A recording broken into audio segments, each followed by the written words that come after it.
For years he strained against the rusted chain, yearning for affection. No one stopped, no one cared. He was just another forgotten creature in a yard filled with dirt and silence. Then one day, everything changed. A woman passing by noticed, something that had gone unseen by others. What she did next would alter his destiny forever. Milo couldn't recall life before the chain. It had always been there, cold, heavy, and unyielding.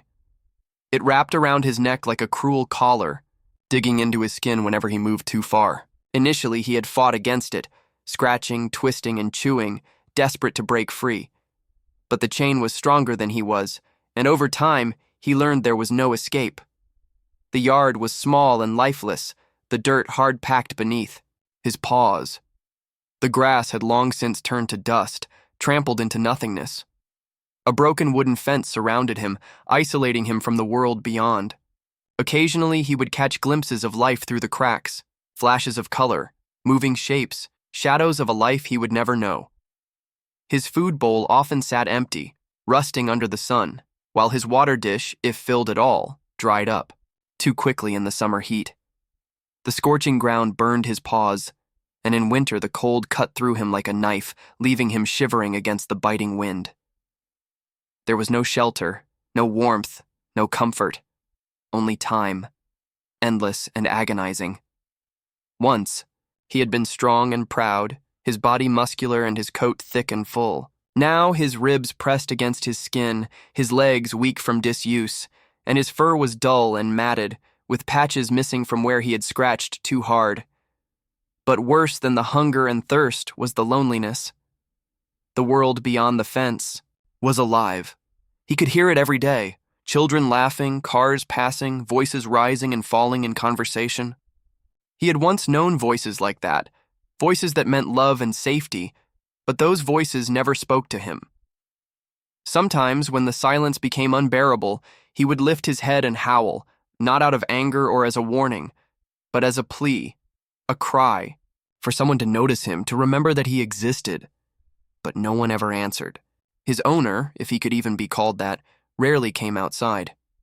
Sometimes food would be tossed onto the ground, dry and tasteless.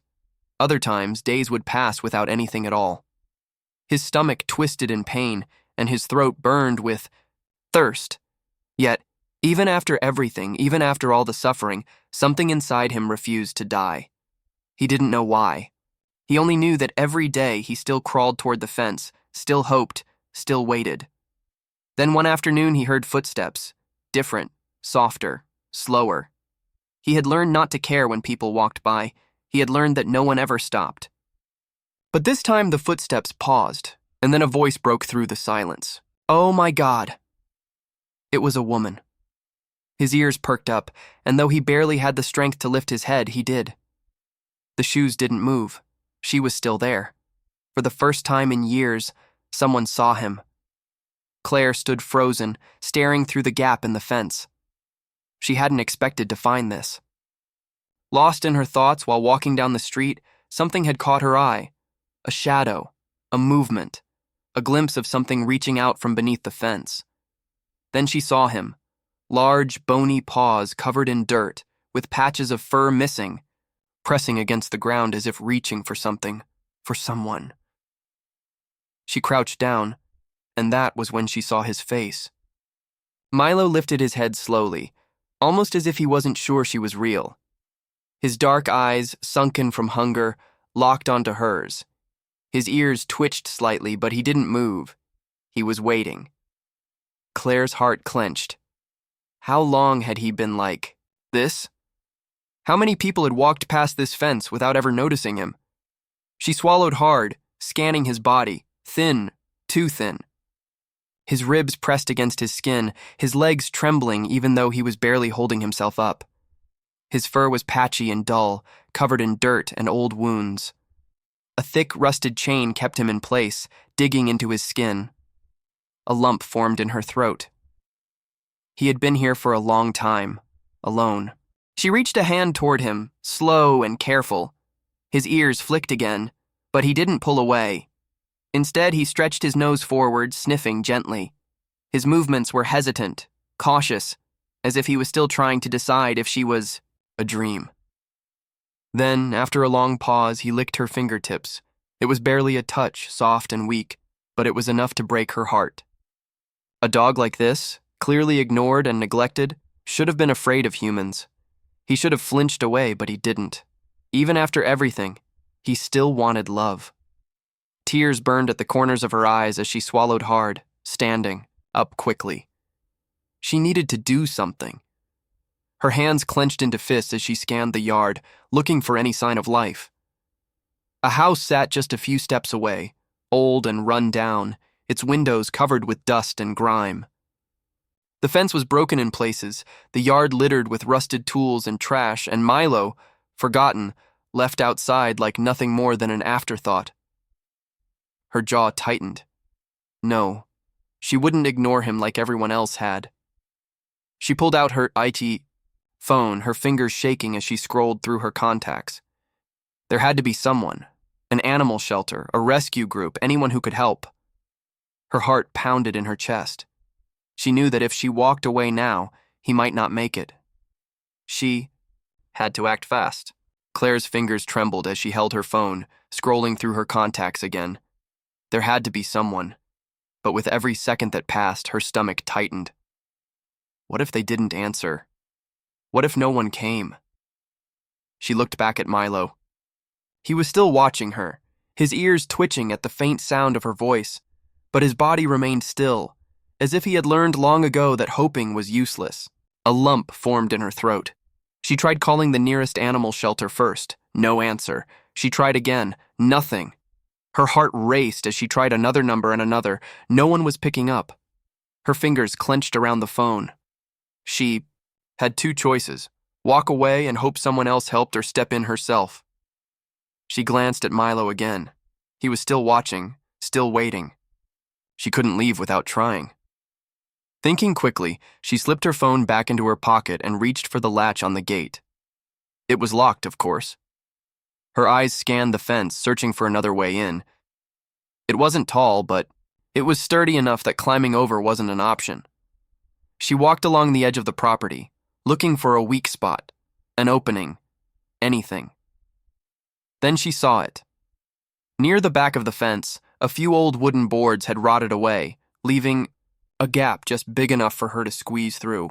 She hesitated for half a second before dropping to her knees, crawling through the tight space, feeling dirt and dry grass pressed against her palms. When she stood up on the other side, she finally saw him fully, not just through a gap in the fence, not just as a pair of reaching paws, but as he was, skin and bones, ribs sharp under his thin fur, legs trembling just to keep him upright. She took a slow step forward. Milo didn't move. His eyes locked onto hers, but he stayed where he was, the heavy chain around his neck holding him back. She let out a shaky breath. "Hey, buddy," she whispered. His ears twitched. She crouched, down, keeping her movements slow and careful. Her fingers itched to reach out and touch him, but she knew she couldn't rush this. "You've been here a long time, haven't you?" Milo blinked slowly, and then hesitantly, he took half a step forward. Her heart clenched. It was barely a movement, just an inch, but it was enough. It meant he hadn't given up completely. She extended her hand again, palm open. Milo sniffed the air but didn't come closer. She let him take his time. Her eyes flickered to the chain around his neck. It was thick, rusted, and far too tight. Her stomach twisted. He had probably been wearing it for years. Her hands curled into fists. How could someone do this? How could someone leave him like this, suffering in silence day after day? Her jaw tightened. This wasn't just neglect. This was cruelty. She swallowed hard and glanced toward the house. There were no lights on inside, no movement. Was anyone even home? Her pulse quickened. She wasn't sure what scared her more, that someone was inside and simply didn't care, or that he had been abandoned completely. Either way, he wasn't staying here. She looked back at him, meeting his tired eyes. "I'm getting you out of here," she whispered. For the first time, Milo's tail moved just a little, a flicker of hope. She pulled out her phone again. This time, she wasn't calling for help. She was calling the police. Claire's fingers tightened around her phone as she listened to the ringing on the other end. Each second felt agonizingly long. What if no one answered? What if help never came? Then a voice came through, 911, what's your emergency? She inhaled sharply, her chest tightening. Hi, I need to report a case of animal neglect. A dog. He's in terrible shape. He's chained up. He's starving. And I don't think anyone has taken care of him in years. The dispatcher's tone remained calm and professional. Can you provide the address? Claire turned, scanning the peeling numbers on the house, and read them aloud, her voice growing more urgent. How long has the dog been there? I don't know, she admitted, glancing at Milo, who remained still, his tired eyes locked onto hers. But judging by how he looks, a long time. There was a pause. I'll send an officer to check it out. Her heart pounded. How long will that take? It depends on availability, but we'll try to get someone there as soon as possible. Claire ended the call and exhaled sharply. Milo hadn't moved. His body swayed slightly, exhaustion making every second harder for him. She knelt down again, her voice soft. They're coming. You just have to hold on a little longer. His ears flicked, but he still didn't step forward. A painful thought crossed her mind. Did he even know what freedom felt like? She stood up, scanning the yard for anything useful. She couldn't just wait. She needed to do something. The chain around his neck was thick, rusted, and far too tight. Her stomach twisted at the thought of how long he had been bound by it. She tried to loosen it, but the metal wouldn't budge. She needed something to break it. Her gaze landed on a pile of discarded tools near the back porch. Bolt cutters. Her breath caught. She wasn't sure if she was allowed to do this. If the police arrived and saw her tampering with the chain, would she get in trouble? But then she looked at Milo again, at his shaking legs, at the open wounds on his neck, at the silent plea in his eyes. She had no choice. She ran toward the tools, grabbed the bolt cutters, and hurried back to him. I'm getting you out of this, she whispered, positioning the blades around the thickest part of the chain. She took a deep breath and squeezed. The metal snapped. For the first time in years, Milo was free. He didn't move at first. He just stood there, his body stiff, his muscles frozen. His eyes blinked, his ears flicked. Then, in a moment so sudden, it made Claire gasp. He collapsed. Her heart stopped. No, no, no, she whispered, rushing forward. He wasn't unconscious, but his body had gone limp, his breathing shallow. She realized then he didn't know what to do. He had been in chains for so long that his body didn't know how to react without them. Tears blurred her vision as she reached for him, her hands running gently over his fur. You're okay, she whispered. You're free. The distant sound of sirens told her that help was finally coming. She just hoped it wasn't too late. The sirens grew louder, echoing through the empty street. Claire barely noticed the flashing lights as a patrol car pulled up, followed closely by an animal control vehicle. Milo was still lying on the ground, his breathing slow and shallow. She stayed beside him, one hand resting gently on his back, hoping he could feel even the smallest bit of warmth. The car door slammed and 2 officers stepped out, followed by an animal control worker holding a medical bag. Claire stood up quickly, her heart racing. He's been like this for years, she stammered. He's starving. His chain was too tight, and I think... She swallowed hard. I think he just gave up. The officer closest to her nodded, slowly, his gaze shifting to Milo, taking in the sharp outline of his ribs and the raw skin beneath where the chain had rubbed his fur away. Jesus, he muttered under his breath. The animal control worker knelt beside Milo, checking his breathing and heart rate. He's weak, but he's holding on, she said, her voice calm but urgent. She turned to the officer. We need to get him to the shelter's vet clinic. He doesn't have much time. Claire's chest tightened. Is he going to make it? The woman hesitated, then met Claire's eyes. He's a fighter. He wouldn't have lasted this long if he wasn't. The words gave Claire a flickering hope. She stepped back, watching as they carefully lifted Milo onto a stretcher. His body barely moved, but for the first time, he wasn't bound by chains. As they loaded him into the animal control van, Claire felt a strange ache in her chest. She had only known Milo for a few hours, yet somehow it felt like she had always been meant to find him. "Do you want to follow us to the shelter?" the worker asked, her voice pulling Claire from her thoughts. "Yes," she replied immediately, not needing to think twice. Milo was hers now, and she needed to be there for him. The vet's office smelled of antiseptic and fresh linen, the fluorescent lights too bright against the late-night darkness. Claire sat in the waiting room, her hands gripping the edges of her jacket as she watched the door to the exam room. The minutes dragged on, and finally the door opened, and the veterinarian stepped out, pulling off his gloves. Claire jumped to her feet. "How is he?" "He's stable," the vet said. "We got him on fluids, cleaned his wounds, and started him on antibiotics. He's severely malnourished, but the good news is we got to him in time." Claire exhaled shakily, a wave of relief washing over her. The vet studied her for a moment, before tilting his head. "You care about him a lot, don't you?" Claire hesitated, unsure how to explain it. I couldn't leave him there," she finally said. "No one else ever noticed him, but I did." The vet gave her a small smile. "Well, you saved his life." Claire swallowed the lump in her throat. "Can I see him?" He nodded. "He's resting now, but you can go in." The sight of Milo lying on a soft blanket instead of cold dirt nearly broke her all over again. His body looked even smaller under the fluorescent lights, but his breathing was steadier. An IV was hooked to his front leg, and his ears twitched at the sound of her footsteps. She knelt beside him, reaching out to brush her fingers gently against his paw. "Hey, buddy," she whispered. "You did it."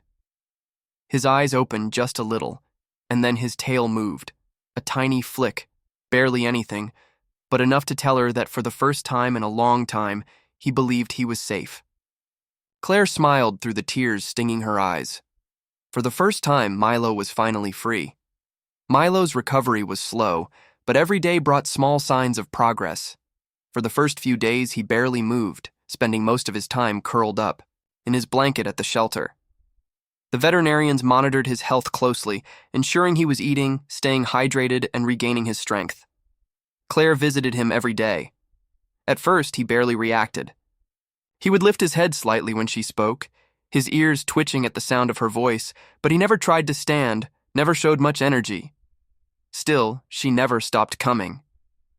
She would sit beside him for hours, talking softly, letting him get used to her presence.